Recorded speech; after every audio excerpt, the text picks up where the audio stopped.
범위라고 할 때 일단 이제 지역이 있고 지역 그리고 중개 대상물 그리고 겸업까지 해가지고 이 세 가지가 나옵니다. 그럼 지역하고 중개사물 기본적으로 개업공인중개사의 그 업무 범위, 업무 지역이나 중개 대상물은 제한이 없죠. 그래서 지역도 원칙은 전국이잖아, 그죠? 전국인데 뭐가 예외죠? 부칙상의 개공이 예외입니다. 그래서 부칙상 개공은 어디로? 특광도, 특별시, 광역시, 도 관할구역 내에 소지하는 대상물만 중개할 수 있고, 근데 이게 특강도 지역 제한이라는 게 사무소 이전의 제한을 의미하는 건 아니죠. 그리고 부칙상 개공이다 했을 때 일단은 어디에? 정보망에 가입을 하게 되면 전국의 모든 대상물을 중개할 수 있는 건 아니고 뭐만? 정보망에 된 것만 공개된 대상물에 대해서 중개할 수 있다. 자, 그리고 중개 대상물은 종별 차이 있어 없어요? 없죠? 그래서 개인이든 법인이든 제한을 두지 않습니다. 그러면 사실 이제 경업이 중요한 거고, 지금 여기 보면 사무소가 먼저 나오니까 사무소부터 정리를 해보면 페이지 84페이지에 일단은 기억하실 게 중개사무소 있잖아요. 이 사무소에 대해서 사무소의 설치 기준이라고 하는 게 법제 13조에 있죠. 그래서 통상 무슨 기준으로 끝나면 어디 있더라? 대통령령이었잖아요, 그죠? 근데 요건 이제 법률입니다. 법제 13조에 규정이 되어 있고, 그리고 사무소에 대해서는 공인중개사법에 세부적인 내용이 없어요. 아셨죠? 그러니까 시험 지문에 예를 들어서 뭐 사무소가 면적이 어떻게 되고 용도가 어떻게 되고 이런 말이 나오면 OX다? X라는 거. 왜 옮겼어요? 여기서 일로? 이게 아니야, 예리한 게 아니고 제가 기억을 하실 때 좀 그렇게 기억하셨으면 좋겠어요. 제가 칠판에 별로 부가적인 걸 안 적잖아요. 안 적고 그 내용만 이렇게 적는 이유가 뭐냐면 그것만 눈에 익히라고 해요. 이렇게 사진 찍듯이. 그러니까 제가 왜 아냐면 그 하나의 정물이에요. 본인은 여기 자리에 있어야 돼.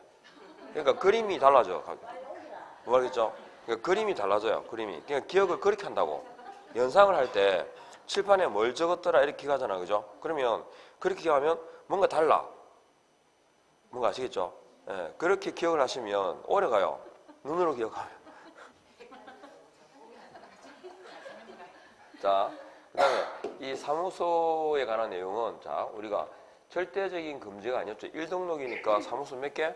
한 개가 원칙인데, 그래서 법인의 분사무소라는 예외가 있기 때문에 사무소에 대해서 이중사무소라든지 그 다음에 임시중개시설물을 설치한다.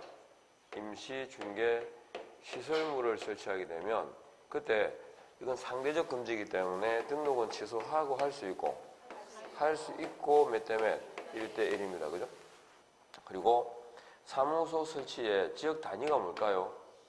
예, 시군구입니다. 우리가 등록관청이라 하는 것도 시군구의 장이잖아요. 그래서 시군구 단위에다가 사무소를 설치하는데 몇 개를 초과할 수 없다? 1개소를 초과하지 못한다가 원칙입니다. 이렇게요. 그러면 이제 여기에 이제 법인에서 사무소에서 할 때 분사무소 핵심이거든요. 그러면 분사무소가 나왔어요. 분사무소가. 그러면 누구에게만 허용된다? 법인에게만 허용돼요. 물론 법인이라고 할 때는 중개법인도 있고 특수법인도 있고 다 들어가겠죠. 그리고 분사무소 설치하게 되면 신고할까요? 등록할까요?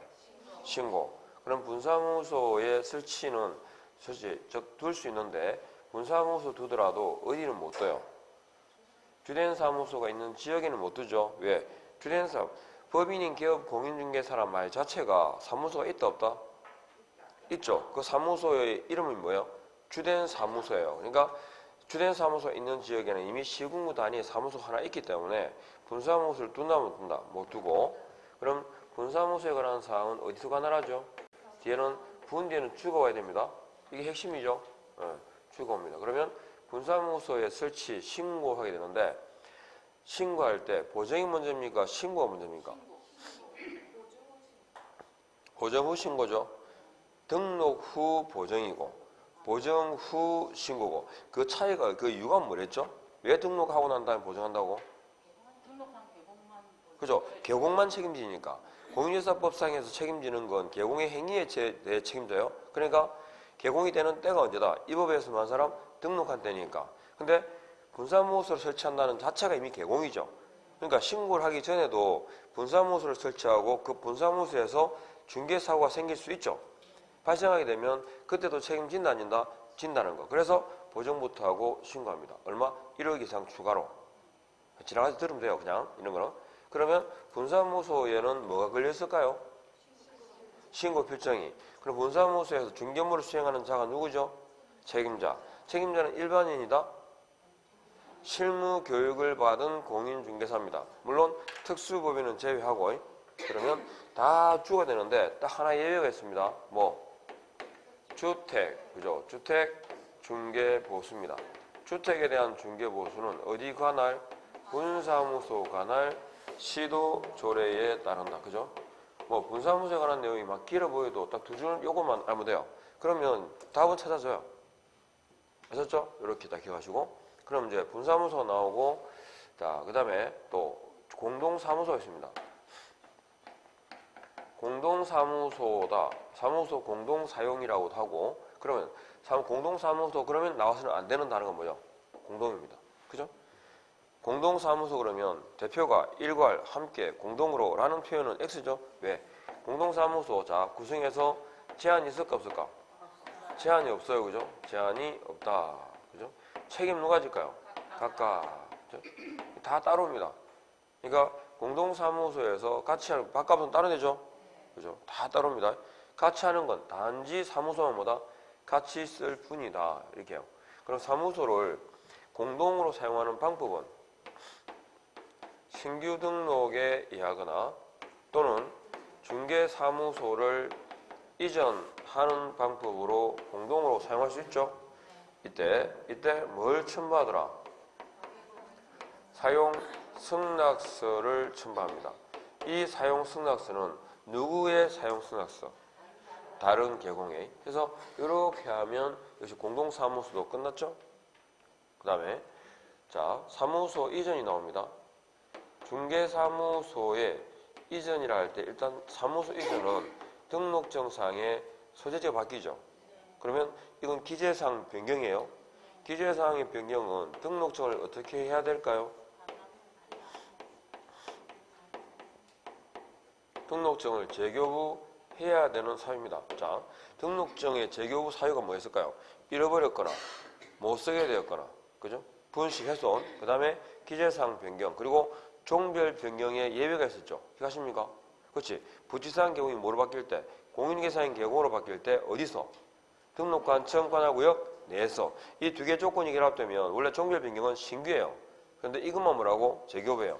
그리고 재교부라는 말은 재교부라는 의미가 뭐였죠? 신규 발급입니다. 그러니까 사무소를 옮기잖아요. 그러면 등록증을 어떻게 한다고? 새로 줘. 그럼 있던 등록증은? 가지고 있던 등록증은? 반납해야 돼요. 그러니까 사무소 이전 신고할 때 첨부해야 되는 내용이 보면 사무소 확보 증명서는 당연히 들어가겠죠. 옮긴 곳에 사무소 써도 된다니까. 그리고 뭘 첨부한다고? 등록증을 함께 제출해야 돼요. 왜? 새로 발급받으려고. 근데 사무소 이전 나오면 항상 전제로 먼저 확인하실 게 뭐냐면 이게 사무소를 관할구역 밖으로 이전한 건지 관할구역 내로 이전했는지를 따져봐야 되죠. 관할구역 밖으로 그러면 나오는 단어가 송부, 그죠? 예. 송부. 그리고 관할구역 내로 그러면 등록 관청이 똑같죠? 그러니까 굳이 새로 줄 필요는 없다. 그래서 내용 등록증을 뭐 할 수도 있다? 교부할 수도 있다. 그러니까 재교부는 신규 발급이고 교부는 정정 후 돌려준다 이 뜻입니다. 그래서 기존에 관내든 관외든 등록증을 첨부하는 건 관외라면 새로 발급받기 위해서, 관내라면 고쳐서 돌려받기 위해서입니다. 아셨죠? 그 다음에 사무소를 이전할 때 사무소 이전 신고를 생략하는 경우가 있던가요? 반드시 해야 됩니다. 반드시 신고해야 되고 이전 전에 합니까? 후에 합니까? 후에 합니다. 며칠? 10일 이내 합니다. 관할구역 밖으로 가게 되면 사무소 이전 신고는 전 관청에 후 관청에 후 관청에 이건 현재 사무소 관할청이 하라 이 말이죠. 그 다음에 이전 전 위반에 대한 행정처분 권한은 누구한테 있더라? 이전 후 등록관청에 있더라. 됐죠? 사무소 이전도 막 복잡해 보이지만 꼭 기억해야 될 건 이거예요. 지금 보신 이거. 여기까지만 하면 돼요. 그러면 사무소를 이전했잖아요. 이전하면 신고해야 되는데 신고를 안 했어. 어떻게 될까요? 신고를 안 했어. 이것도 기억해요. 신고 의무 위반은 기본적으로 100만 원 이하의 과태료 처분이에요. 근데 딱 하나 예외가 고용인 신고입니다. 고용인 신고 안 하면 업무정지. 아시죠? 이게 원칙과 예외라 보면 돼요. 그러니까 사무소를 이전한다라는 말은 신고를 안 하면 100만 원 이하의 과태료 처분이에요. 그죠? 그리고 사무소 이전이란 말은 그 장소에서 더 이상 업을 한다 안 한다? 안 한다는 말이죠. 그럼 간판은 어떻게 될까? 네, 간판은 철거해야 되는 사유가 됩니다. 됐죠? 이렇게. 그래서 사무소 이전도 이렇게만 정리를 하시면 돼요. 자, 그 다음에 갑니다. 97페이지에 개시가 나와요. 개시가. 걸어라 이 말이죠. 그러면 사무소에 뭐가 걸려 있을까? 등록증이 걸려 있겠죠. 그죠? 그러니까 개시 의무사항이다 그럴 때 개시는 등록증, 자격증, 그죠? 원본이죠, 둘 다. 그 다음에 보정서, 보수 요일 및 한도액 표까지 4개. 그런데 기본적으로 중개사무소에는 5개가 걸려있어요. 최소한. 최소 5개 걸리는데 그 하나가 뭐더라? 그죠? 사업자 등록증이죠. 그래서 답은 다음 중 공인중개사법상 개시 의무사항이 아닌 것은 사업자 등록증, 그죠? 생긴 게 다르잖아, 그죠? 그리고 개시 의무를 위반하면 경미합니다. 제재는 100만 원 이하의 과태료 처분. 자꾸 눈에 익히세요. 자, 배역합니다. 그리고 등록증, 자격증은 2개가 운본인데 자격증 그릴 때는 내 것만 걸어요. 그죠? 소공의 자격증도 겁니다. 예, 요거. 됐죠? 자, 그 다음에 중개사무소 명칭 해가지고 97페이지 밑에 자, 사무소 명칭이다 할 때 주어를 잡아야 됩니다. 자, 봐요. 중개사무소의 명칭이 몇 개 있을까요? 2개. 공인중개사 사무소, 부동산 중개 이렇게 2개 있죠. 그런데 이 사무소 명칭을 개업공인중개사가 위반하게 되면 이거 문자 관련 위반이 됩니다. 제재는요. 100만 원 이하의 과태료 처분입니다. 그죠? 100만 원 이하의 과태료 처분이다. 문자. 그런데 요 사무소 명칭을 부칙상의 개공이 있죠. 부칙상의 개공은 뭐밖에 못 쓴다? 부동산 중개라는 명칭에 하나여 사용하여야 한다. 근데 공인이라든가 이런 말을 쓰게 되면 그때는 위반입니다. 그죠? 그래서 개공이니까 백화가 돼요. 또 옥외 광고물 있죠? 간판. 옥외 광고물은 설치해야 돼? 할 수 있어요? 할 수 있어요. 근데 옥외 광고물을, 간판을 설치하게 되면 그 간판에 뭘 표기한다? 성명을 표기합니다. 얼마나 크게? 인식할 수 있는 정도의 크기. 요렇게요. 그래서 이 3가지는 똑같이 문자 관련 위반으로 봅니다. 그리고 이거 위반하게 되면 여기 해당되는 간판도 어떻게 될까요? 네, 간판도 철거해야 됩니다. 100만 원 이하의 과태료 처분과 철거 대상입니다. 그런데 이 사무소 명칭 있잖아요. 그죠? 개공 아닌 자가 중개사무소 명칭이라든지 혹은 공인이라든가 이런 표현을 쓰게 되면 이건 뭐죠? 유사명칭입니다. 유사명칭이고 제재는요 1대1입니다. 1대1. 그래서 유 하는 거예요. 나중에 우리 다 배우시게 될 거예요. 유. 됐죠? 2개의 차이는 개공이냐 아니냐 따라가지고 똑같은 제재가 완전히 달라집니다. 과태료 처분 사유냐 아니면 형벌 사유냐로 구분되죠? 1대1이 뭔지 아시죠? 자, 그렇게 해서 넘어가시고 또 표시 광고라고 99페이지 있어요. 자, 이것도 봐봐요. 표시 광고다 할 때 이건 뭐냐? 중개 대상물에 대해서 이거 팔아줘, 해주고, 의뢰했을 거 아니에요, 그죠? 그러면 그 중개 상물에 대해서 광고를 하는데, 지금 광고만 광고 얘기인데, 이 표시가 광고할 때는 광고물에 나와야 될 게 있어요. 명시해야 될 게 있어요. 그러니까 표시 광고 명시 의무가 있고, 또 광고물에 대해서 부당한 표시 광고를 해서는 안 된다라고 규정이 2개가 있어요. 제가 지금 이렇게 적은 이유가 뭐냐면 행정처분도 절치, 상치, 업무정지 순으로 내려가요. 센 거에서 약하게 이렇게 순수가. 그 다음에 형벌도 3대3, 1대1 이렇게 가요. 그리고 과태료도 500만 원, 100만 원 이렇게 가요. 순수가. 법 조문에 나오는 순수가.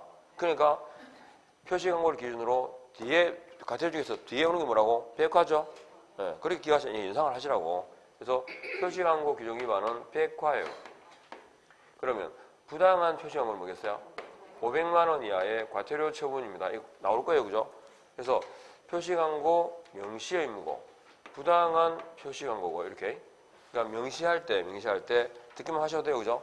사무소 명칭, 소재지, 연락처, 개공 성명, 그리고 이거 인터넷 있죠? 블로그라든가 카페 등을 할 때 그때는 3가지가 추가돼요. 소재지, 면적, 가격이 추가돼요. 합의 몇 개? 7개. 근데 여기서 하나 기억할 건 하나만 알면 돼.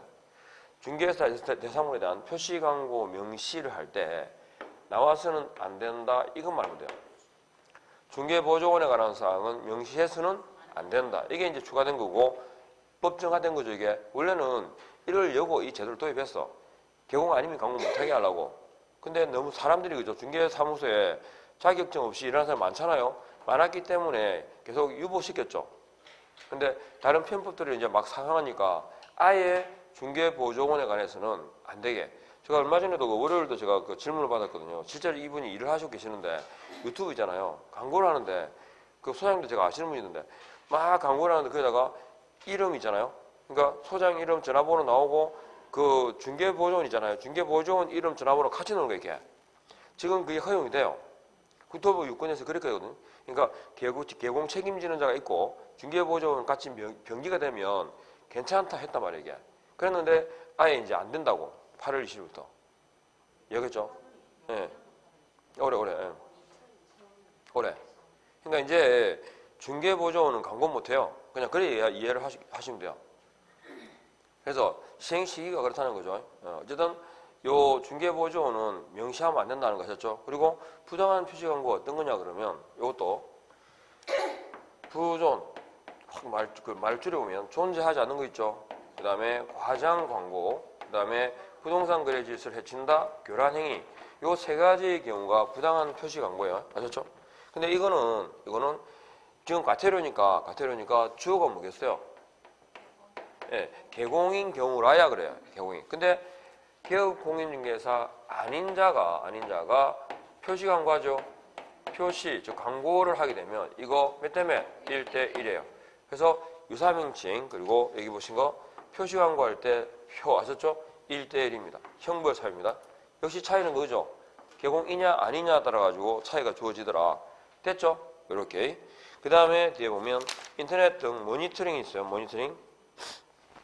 인터넷 표시 광고 모니터링. 이제 인터넷상에서 그 광고물 있잖아요. 그죠? 광고물에 대한 모니터링 하는 거예요. 그냥 이런 광고들이 되고 있는지 아셨죠? 그래서 모니터링 하는데 자, 이거 주어는 누구예요? 국토교통부 장관이에요. 국장이 뭐 할 수 있어요? 모니터링을 할 수 있어요. 모니터링을 할 수 있다. 가능. 모니터링을 할 수 있는데 이 모니터링 업무는 위탁할 수도 있어요. 아직 세부적인 내용이 없어요. 위탁할 수 있고 그리고 위탁하고 할 때 이때 소요되는 예산이 있죠. 예산 지원을 할 수 있어요. 됐죠? 이렇게 돼요. 그러면 이 국장이 모니터링 할 때 그 상대방이 누구냐면 정보통신 서비스 제공자입니다. 정보통신 서비스 제공자. 그러니까 인터넷 보니까 그 있죠. 뭐 직방이나 다방이나 등등 있죠. 이런 업체. 그래서 정보통신 서비스 제공자에게 이 광고와 관련된 관련 자료를 표시광고 관련 자료 제출을 뭐 할 수 있다? 요구할 수 있어요. 자료 제출을 요구할 수 있고 그러면 그 정보통신 서비스 제공자는 특별한 사유가 없으면 거절하면 되겠죠. 그리고 만일에 자료 제출해라 그랬는데 자료를 제출 안 해요. 미제출이죠. 미제출하게 되면 얼마? 500만 원 이하의 과태료 처분이에요. 그러니까 역시 이거 추가된 겁니다. 500만 원 이하의 과태료 처분에 정보통신 서비스 제공자가 추가됐습니다. 항목이. 그러니까 정보통신 서비스 제공자에게 과태료 처분 누가 하겠어요? 국장이 하겠죠. 얼마라고? 500과. 500만 원 이하의 과태료 처분 종류가 늘어났습니다. 늘어났어요. 그러니까 올해는 100만 원보다 500만 원짜리 나올 거야 이거. 여기죠.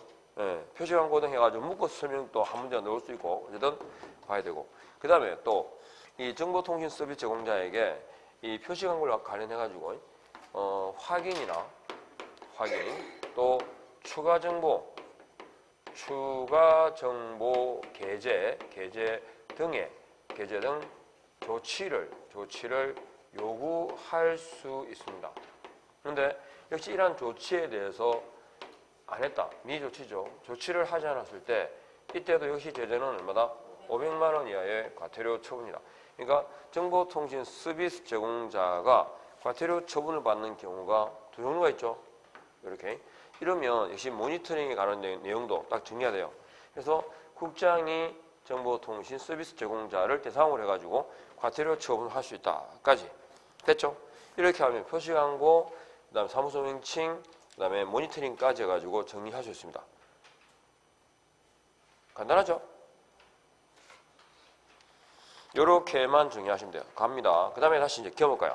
오른쪽 페이지 102페이지에 겸업 보입니까? 겸업은 주어를 기억하셔야 되고요. 그리고 6개 업종이 뭐가 있느냐 종류만 알면 답은 찾아져요. 아셨죠? 그러면 겸업이 나왔죠. 지문에 겸업이 나왔다. 그러면 주어는요? 법인입니다. 제재는요? 공식. 딱 이렇게까지 기억해야 됩니다. 항상 잊어볼 때. 겸업, 그런 주어는 법인이, 제재는 상치. 이게 다 입에 붙어야 돼요. 그러면 겸업할 수 있는 업종에 대해서 언급이 어디 있냐면 제14조에 있습니다. 1항이 있고 2항이 있고 두 가지가 있는데 1항의 업종이 몇 개 있더라? 5개 있어요. 5가지가 있고요. 2항에 있는 업종이 뭡니까? 경공매 업무입니다. 듣고 있죠? 자, 그러면 이 5가지 업종에 대해서 주어가 개공은 되겠죠. 그런데 5가지 업종은 모든 개업 공인중개사가 겸업할 수 있다라고 해도 맞습니다. 왜요? 겸업에 제한을 받는 법인에게 허용된다는 말은 겸업에 제한을 안 받는 개인은 당연히 되는 거니까. 아셨죠? 네.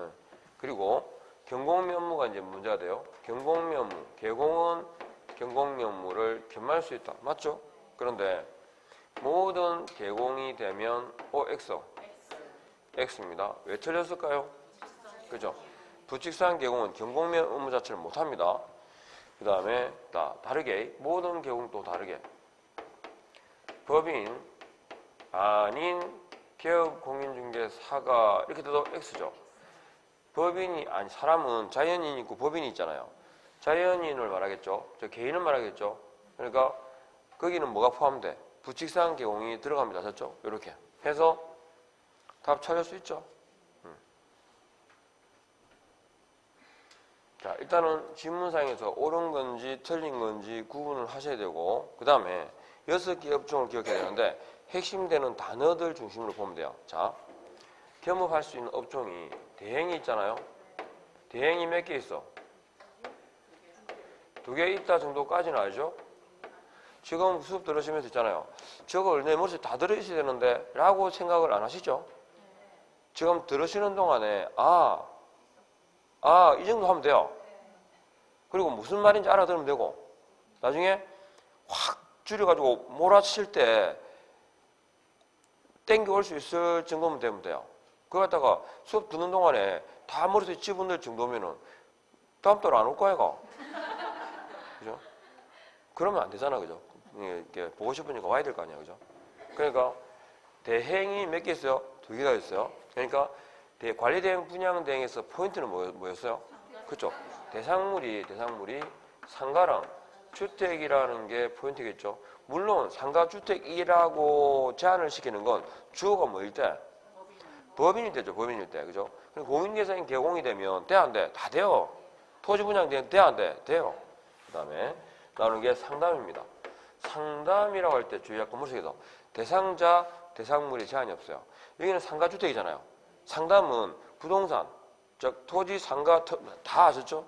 그리고 상담의 범위는 이용, 개발, 거래 상담돼요. 사고 파는 것도 돼요. 원래는 이용, 개발이었거든. 옛날에 조문이 처음 들어왔을 때.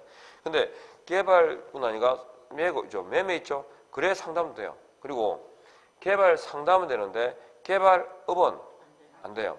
그리고 상담의 대상자는 제한이 없어요. 대상물도 제한이 없지만 대상자가 제한이 없다는 말이 무슨 말일까요? 그냥 아무한테나 의뢰인이나 개공이나 옆집에 소장이 물어봤어. 나는 왜냐하면 옆집 소장은 아파트만 전문을 하고 나는 땅을 해요. 그러니까 옆집 소장이 와가지고 우리 어디 땅이 있는데 그거 사도 될까? 이렇게 물어보는 거야. 그러면 상담해 주는 거죠. 대상자, 대상물이 제한이 없어요. 그거. 그 다음에 중개업이 나와요. 그 다음에 핵심되는 단어가 중개업이에요. 중개업. 중개업은 일반인에게 허용된다, 금지된다.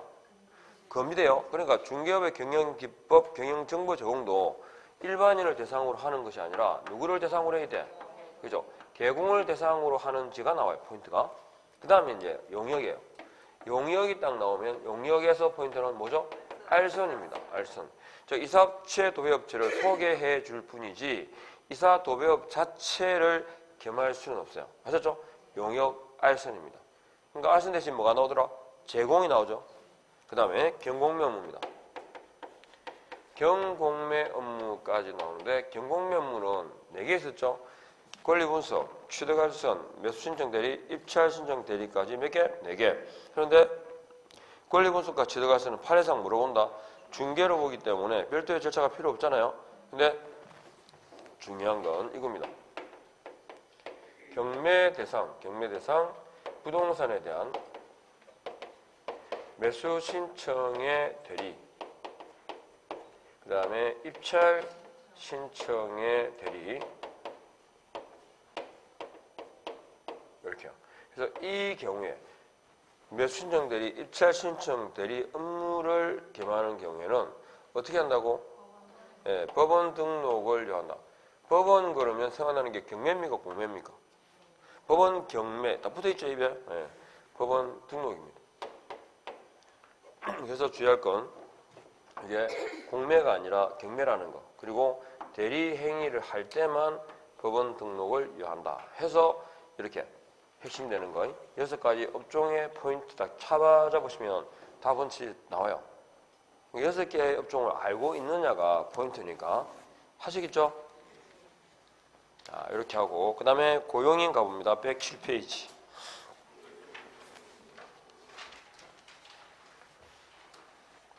저렇게만 적어도 알아들어야 됩니다. 왜? 설명 지난주 했던 걸 정리하는 거니까 설명을 딱 이렇게 이제 포인트를 맞춰서. 자, 그 다음에 고용인 갑니다. 고용인. 잘 따라오고 있습니까? 자, 고용인입니다. 고용인에 관한 세부적인 내용은 어디 있죠? 국토부령에 있어요. 국토부령에. 그리고 자, 대답하셔야 되죠. 고용인 종류가 몇 개 있어요? 소공하고 중개보조원이 있어요. 소속 공인중개사, 중개보조원을 말하죠. 그러면 이 둘은 기본적인 차이가 뭐든가요? 자격증이 있다 없다죠. 그러니까 용어정의 나올 때 자격증이 있다 없다라는 말 자체가 들어있죠. 그게 어떻게? 공인중개사로서 아닌 자로서라고. 그리고 두 개의 가장 큰 차이가 뭐냐면 소공은 중개 업무를 수행합니다. 중개 업무 수행에 해당되는 그 업무를 얘기해봐요. 확인 설명 서작성, 거래 계약서 작성 있죠? 이게 중개 업무 수행의 본질이에요. 즉 개공이 하는 핵심이에요. 업무. 그걸 누가 할 수 있다고? 소공이 할 수 있어요. 근데 중개보조원은 중개업에 종사하는 일반인이죠. 그러니까 할 수 있는 건 현장 안내, 그 다음에 대상물에 대한 조사 확인, 이게 다예요. 사실은 핵심이. 그러니까 소공과 중개보조원의 차이를 둬야 되고요. 우리가 소공과 중개보조원을 묶어서 한자로 뭐라 그래? 등 그래요. 그러니까 시험 우리 조문에 개업 공인기사 등은 할 때 등이 누구라고? 고용인을 말합니다. 아셨죠? 자, 그러면 등 해가지고 우리가 사전 신고일까요? 사후 신고일까요? 세봐요. 신고는 내가 뭐뭐 했다. 이걸 알려주는 거예요. 그런데 하기 전에 만일 알려준다. 뭐뭐 할 거야? 라고 알려줬죠. 근데 뒤에 일이 하다 보니까 안 하게 됐어. 그러면 또 어떻게 돼? 안 한다고 알려줘야 돼요. 귀찮아 안 귀찮아? 그러니까요. 하고 나서 결과를 알려주면 돼. 그러니까 사전 신고는 약간 어떤 규제 의미라든지 제재 의미가 있을 때 아셨죠? 저 의무를 좀 강조하고 싶을 때 사전이 되는 거고 대부분은 뭐야? 알려줘 하는 거예요. 그리고 알려주는 거 어차피 뭐 결과를 알려주는 거잖아요. 그러니까 급할 게 없어. 그래서 알려줘 하는 거라고 보통 10일이에요. 기간이. 제가 그랬죠. 길다, 천천히, 여유 있게라는 의미가 10이거든요. 이해하겠죠? 그러니까 사무소 이전 신고 있잖아요. 사전 신고야, 사후 신고야? 사후 신고죠. 옮기고 난 다음에 하잖아요. 언제까지 신고하라고 그래서 이전 후에 10일이네. 그게 그거예요. 나중에 일단 알려줘 이런 거죠. 나중에. 알겠죠? 아직도 사전 사후 헷갈립니까? 사전은 하기 전에 했어. 근데 사람이 살다 보면 그대로 되냐고. 안 되면 어떻게 한다고? 또 알려줘야 돼. 안 했어. 이렇게. 괜찮잖아요. 뭐 이해가 안 되는 표정을 짓고 있지. 예. 그러니까 이해되는 표정을 지어. 바꿔봐봐, 표정. 그러니까 사전 사후. 그러니까 아까 말씀 것처럼 신고 의무를 해태하면 제재가 뭐였죠? 백과가 원칙이었잖아요. 근데 백과 아닌 게 이거죠. 그러면 신고도 사전 신고가 원칙이에요, 사후 신고 원칙이에요.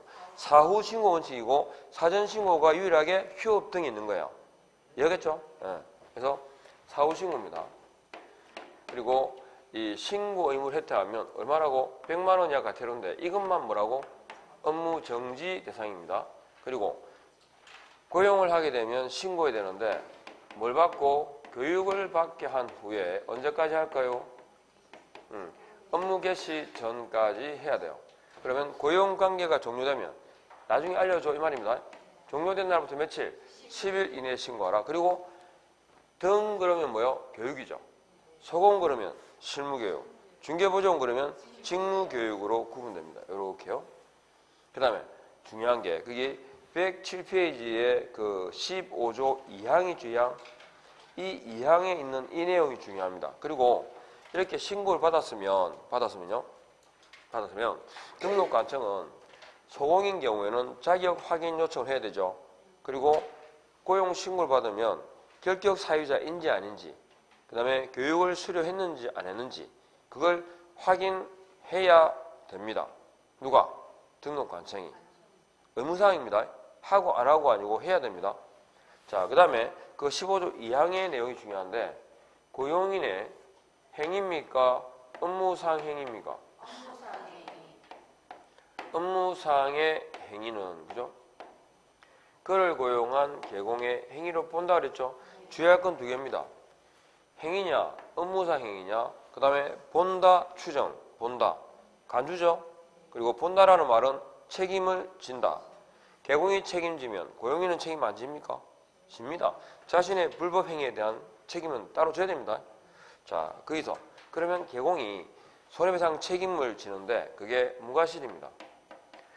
자신의 과실이 없음을 입증한 경우라도 무과실로 민사 책임을 지거든요. 근데 무과실로 민사 책임을 부담하는 전제가 있습니다. 고용인 행위가 과실 책임을 부담하는 경우에 한해서 개공이 무과실 책임을 집니다. 그러니까 고용인은 업무상 행위여야 되고 고의 과실이 있어야 되고 고의 과실 때문에 재산상 손해가 발생해야 되고 그 고의 과실과 재산상 손해 사이에 인과관계가 있다라는 사실을 누가? 피해를 주장하는 자, 의뢰인이 입증한 경우라야 과실 책임을 져요. 그래서 그 요건을 갖췄을 때 개공은 뭐라고? 무과실로 민사 책임을 져요.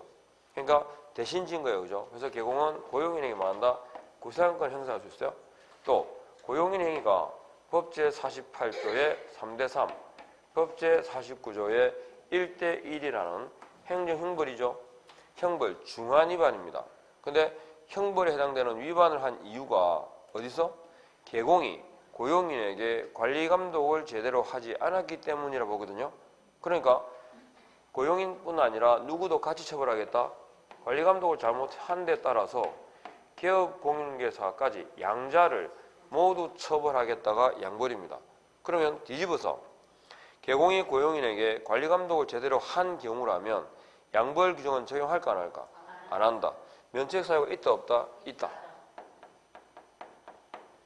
면책 사유가 있습니다.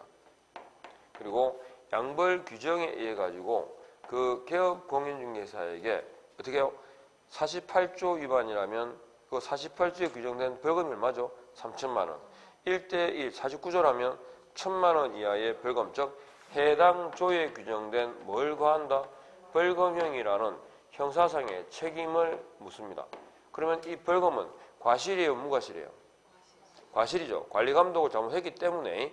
문제는 이 벌금이 개공 자신의 행위는 아니죠. 타인의 행위로, 맞죠? 그래서 이거 300만 원 이상이라 하더라도 뭐는 아니다? 결격 사유가 아니에요. 결격 사유가 아니라는 말은 개업 공인중개사의 등록이 취소된다라는 것도 틀린 겁니다. 됐죠? 이렇게. 그리고 고용인이 금지행위 위반이라면 소공이 위반했느냐, 중개보조원이 위반했느냐 따라서 이 금지행위 위반이라면 누가 금지행위를 한 거다?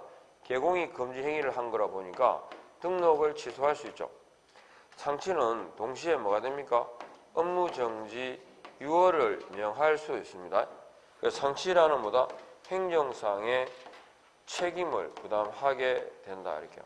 그런데 개공은 상치 업무정지 6개월이다 그러면 소공은 뭐겠어요?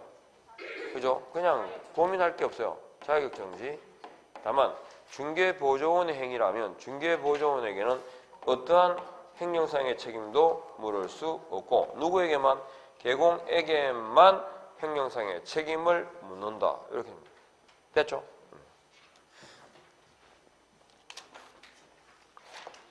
이 정도까지만 아시면 돼요. 그 다음에 115페이지 갑니다. 인장입니다. 자, 인장은 등록할까요? 신고할까요? 세부적인 내용은 어디 있을까요? 국토부령에 있습니다. 고인정의 두 번째입니다. 그리고 위반하게 되면 제재는 정지 처분입니다. 됐죠? 이렇게요. 그리고 인장 등록은 누가 할까요? 개공 등입니까? 개공 소공입니까? 이게 사실은 제일 중요합니다. 제일 많이 나오고. 개공 등이라고 나오거든요. 그 다음에 언제까지 해야 될까요? 업무를 개시하기 전까지인데 개공이라면 언제부터 할 수 있다? 등록 신청 시부터. 그러니까 등록 신청서하고 인장 등록 신고서가 같은 서식입니다. 하나입니다. 아셨죠? 그 다음에 소공이라면 언제? 고용 신고 시부터 할 수 있죠. 언제까지 해야 되고? 이해하겠죠? 종결 의미가 어떻게 바뀌는지. 그 다음에 등록 인장은 종별 차이가 있다 없다? 있습니다. 개인과 법인으로 나뉘는데 개인은 누굴 말하죠? 공인중개사인 개공, 부칙상인 개공, 소공까지. 중요한 건 개인은 인감의 사용 의무가 없다. 그죠? 뭘 개인이 인감 그러죠? 인감증명법에 의해서 신고한 인장을 말합니다. 그죠? 이게 인감 아니고요. 법인은요. 법인은 인감 사용의 의무가 있고 이때 근거 규정은 상업등기 규칙입니다. 개인은 인감증명법이고 그러면 개인은 인감 대신 그냥 뭐다? 실명의 일정 크기의 인장입니다. 사이즈가 얼마나 되는가요? 7에서 30mm. 자, 그러면 법인은 인감을 사용해야 되는데 주사무소하고 뭐하고? 분사무소 아니죠? 주된 사무소는 상업등기 규칙에 의해 신고한 법인 인장, 법인 인감을 얘기합니다. 분사무소는요? 법인의 인장을 뭐 할 수 있다? 등록할 수도 있고 법인의 누가? 대표가 많은 보정하는 인장을 등록할 수도 있다. 아셨죠? 종류가 몇 개입니까? 2개입니다. 등록해야 된다, 할 수 있다? 할 수 있다. 그럼 분사무소에 사용할 인장은 어디다 등록할까요? 그렇지. 분 뒤에는 주가 따라옵니다. 이렇게. 그 다음에 시험 지문에 인감증명서가 나온다. 인감증명서가 나오면 주어는 뭘까요? 법인입니다. 그리고 인감증명서 제출로 인장 등록을 대신합니다. 가름한다, 가름할 수 있다. 가름한답니다. 주어를 특히 구분해야 되는 경우가 3개 있거든요. 분사무소가 나왔다. 주어는 법인. 뒤에는 뭐가 따라온다? 주. 경업이 나왔다. 주어는 법인. 제재는 상치. 인감증명서가 나왔다. 주어는 법인. 가름한다. 가름할 수 있다. 가름한다. 이렇게 이 3가지는 특히 기억하셔야 돼요. 그리고 인장 변경은 변경 전입니까? 변경 후입니까? 후. 7일, 10일. 등록할까요? 신고할까요? 이렇게. 됐죠? 그래서 이렇게 해야 되는데 인장 등록과 변경 등록은 뭘 첨부해야 돼? 등록증 원본을 첨부해야 돼. 왜? 해당 도장을 찍어야 되니까. 그죠? 그리고 위반에 대한 개공이라면 무슨 정지? 업무 정지. 소공이라면 자격 정지 처분 대상이다까지 하면 다 했어요. 쉽죠? 됐죠? 그러니까 일단은 이 세부적인 내용들을 어떻게 다 기억을 한번 듣고 하겠어요. 그죠? 그러니까 하면 어때? 이렇게 해서 이렇게 하는구나. 그죠? 눈으로 찍으면 돼요. 순서 중요해요. 기억할 때. 인장은 등록한다. 누가, 언제, 무엇을 이렇게. 알겠죠? 그 육하원칙에 준해서 자꾸 계속 풀어가면 돼요.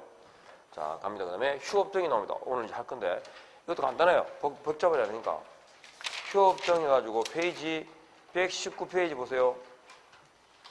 자, 정리해볼까요? 이것도 휴업등 그러잖아요. 휴업등이다 그럴 때 이건 종류가 몇 개 있어요? 4개가 있어요. 대상이. 어떻게? 휴업, 그 다음에 폐업, 그리고 재개업, 그 다음에 기간 변경까지 몇 개? 4개가 있어요. 이 4가지 사유의 공통점이 뭐냐? 공인중개사법상 유일하게 사전신고입니다. 그리고 신고할 때 서식이 똑같아요. 동일 서식을 사용하고 그리고 신고 의무를 해태하면 제재가 뭐라고? 그렇죠. 백과. 유일하게 뭐만 업무정지다? 고용인 신고만 업무정지다. 그죠? 자, 그리고 휴업, 폐업하고 재개업 기간 변경하고 이거 신고 방식을 기하거든요. 휴폐업의 경우에는 뭘 첨부한다? 등록증을 첨부합니다. 등록증을 첨부하니까 가야 될까 안 가야 될까? 가야 돼요. 그래서 휴폐업은 방문 신고만 돼요. 그러니까 휴업한 중개사무소는 등록증이 있을까 없을까?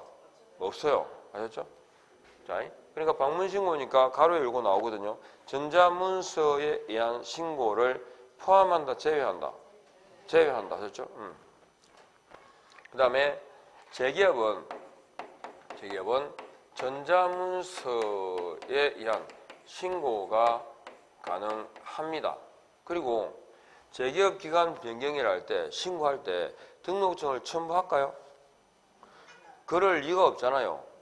이미 재개업이나 기간 변경이라 말은 신고한 상태란 얘기잖아요. 그럼 등록증은 어디에 있어? 등록관청에 있지. 사무실이 아니고. 그죠?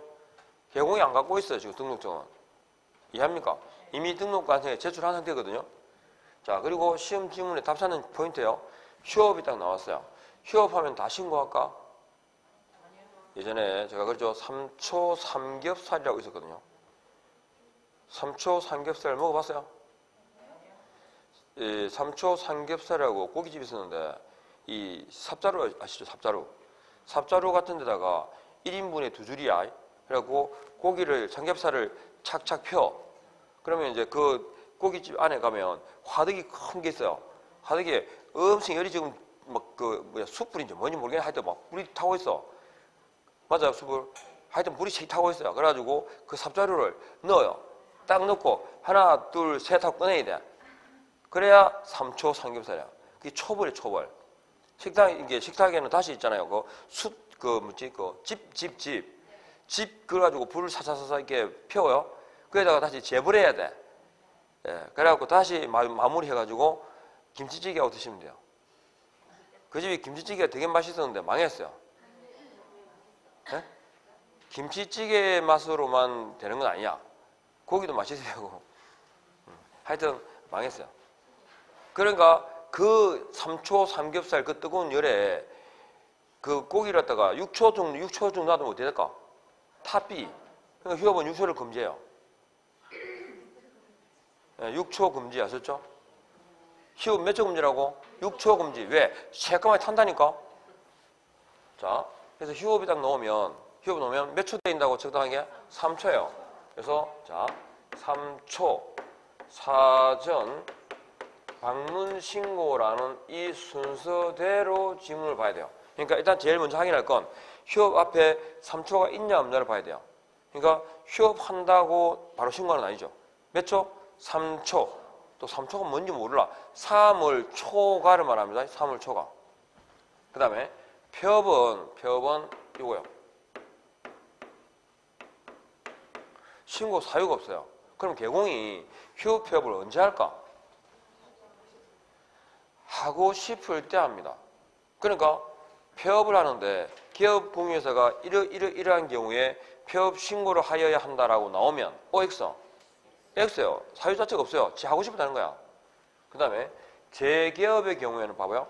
휴업 기간이 만료되었을 때 즉시 중개 업무를 재개할 수 있다. 혹은 재개업할 수 있다. X입니다. 휴업 기간이 만료됐을 때 기업 공유회사는 즉시 중개 업무를 재개할 수 있다. X죠? 왜요? 예, 실무적으로 중개사무소에 등록증이 걸려 있어야 중개행위라거든요. 그러니까 재개업 할 때는 재개업 등록증을 돌려받아야 돼요. 그게 뭐라고? 재개업 신고예요. 재개업 신고하는 이유가 뭐라고? 등록증 돌려받으려고. 그래서 재개업 신고를 하게 되면 그때 등록관청은 언제까지요? 즉시 뭐요? 돌려줍니다. 반환입니까? 재교부입니까? 제가 재교부라는 말은 신규 발급이라고 그랬어요. 가지고 있던 걸 돌려줍니다. 그리고 우리가 알고 있는 것 중에 업무 처리 기간이 즉시라고 하는 게 대표적으로 3개 있거든요. 시험에 잘 나오는 게. 재교부합니다. 언제까지? 즉시 재교부합니다. 일반 사면 받은 사람이 언제 중개업에 종사할 수 있죠? 즉시 중개업에 종사할 수 있죠. 재개업 신고 시에는 언제 돌려준다? 즉시 반환. 이렇게요. 됐죠? 기간 변경에서는 횟수 제한이 없다. 이게 포인트입니다. 그러니까 개공이 휴업하는 전체 휴업 기간은 제한이 있어 없어요? 없어요. 자, 그리고 휴업은 등록하고 업무를 개시하지 않는 경우까지 휴업에 포함시키는데 등록하면 얼마까지? 3월까지는 휴업할 수 있어요. 그런데 3월이 뭐 되면 초과하게 되면 그때 뭐라고? 신고해야 되고 신고 안 하면 100만 원 이하의 과태료 처분이에요. 그리고 신고를 하게 되면 얼마까지 휴업할 수 있냐 그러면 6초, 6월까지죠. 6월까지는 뭐 할 수 있어? 휴업할 수 있어요. 근데 휴업은 6월을 초과하는 것을 뭐 한다고? 금지하고 있습니다. 왜? 업을 할 의사가 없다 봐요. 그래서 등록은 뭐 할 수 있다? 취소할 수 있습니다. 그런데 금지되어 있으니까 뭐가 있다면 부득이한 사유가 있으면, 그죠? 부득이한 사유가 있으면 6월을 초과할 수 있다 없다? 있습니다. 그 부득이한 사유가 뭐냐? 질병 치료를 위한 요양, 그 다음에 징병 있죠? 예, 징집 등, 요죠? 예, 입영, 또 그 다음에 치약 있죠? 이런 경우가 부득이한 사유예요. 그 부득이한 사유가 있으면 6월을 초과할 수 있죠. 그리고 기간 변경의 횟수에 제한이 없으니까 부득이한 사유가 있으면 또 인정하고 또 연장하고. 아셨죠? 전체 휴업 기간은 제한 있어 없어? 없습니다. 부득이한 사유. 아셨죠? 그래서 올 6월 15일인가요? 언제부터 군 입대하는 청춘들은 군대 갔다 왔어요? 갔다 왔어? 좀 어려 보이는데요? 몇 살이요? 24? 올해 24 됐네? 소띠구나.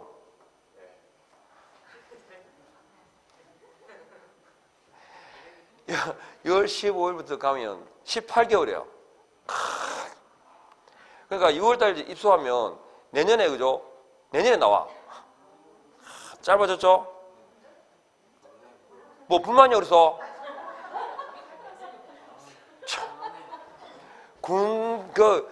울타리만 들어가면 얼마나 추운데?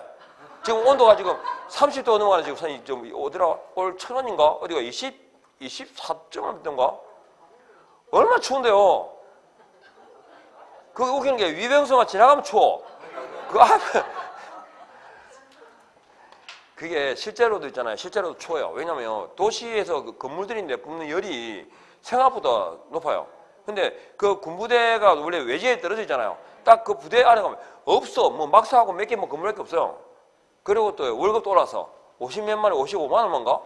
예. 그래서 알뜰히 모으면 학비 모아서 놀 수 있어요. 효도할 수 있어. 그리고 시금 페리도 줘, 이제. 시금 페리. 예?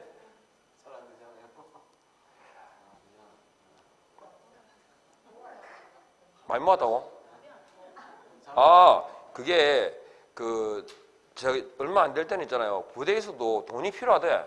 그거 뭐 PX 가고 뭐 하여튼 뭐 그죠? 그런데 이제 훈련소에 있을 때 바로 그 적금 비싼 거 들거든요. 그래갖고 자동적으로 월급 그 계좌에서 빠져나가. 그래갖고 강제적으로 하여튼 얼마를 모아 나와요. 근데 50몇만 원이면 꽤 돼요, 그거. 응. 하여튼 합의 모을 수 있지. 안 모았지? 좀 모았어. 그러면 작년에 제대했겠네?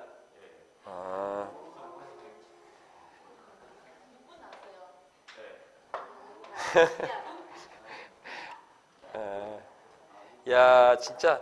근데 본인들은, 저는 금방 간 것 같은데, 본인들은 별로 금방 간 게 아닌가? 어쨌든, 요거 하여튼, 됐어요. 부득이한 사유 하셨죠? 6초 금지. 우리 집 청춘은 공부해보려니까 관심 없다는. 근데 왜 저기 공부를 하러 왔어? 기회가 됐어. 집에 어른들이? 역시 그죠, 환경이 중요해. 저는 제가 수업을 하는데 안 들어왔는데 갈래 해보려니까 나는 별 관심 없다는. 자, 어쨌든 근데 이것도 그죠, 제가 젊은 청춘들 괜찮을 것 같은데요. 왜냐면 이게 뭐 경기가 안 좋네 막 그러잖아요. 근데 젊은 사람들이 할 수 있는 파트가 있어요. 원룸이라든가 이런 거 있잖아요. 이런 거는 발품 팔기 나름이거든요. 어쨌든 그러면 뭐 직장에 들어가면 얼마나 간섭이 많은데 지 뜻대로 할 수 있는 게 있습니까?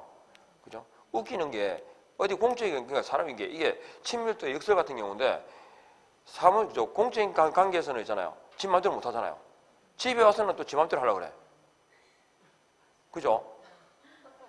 하여튼 요 휴업에 관련 내용은 이게 딱 기본 틀이에요. 그래서 교재만 보고 체크하시면 돼요. 자, 119페이지 가니까 보세요. 휴업 신고인데 공인중개사법상 유일하게 뭐요? 사전 신고예요. 그래서 그 1번에 보니까 본문에 휴업에다가 딱 체크하시죠. 그죠? 동그라미 딱 하시면서 앞에 몇 초 있어야 돼? 3초 줄 거죠? 그 다음에 사전이니까 하고자 하는 경우에 줄을 닦고요. 그죠? 그리고 바로 밑에 등록증 첨부 보입니까? 그러니까 방문 신고예요. 이해하겠죠?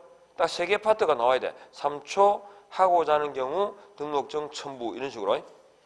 됐습니까? 그래서 이 경우에 이제 신고를 하라고 되어 있고요. 동그라미 3번에 보니까 법인인 경우에 분사무소는 분사무소별로 이 4가지가 다 가능합니다.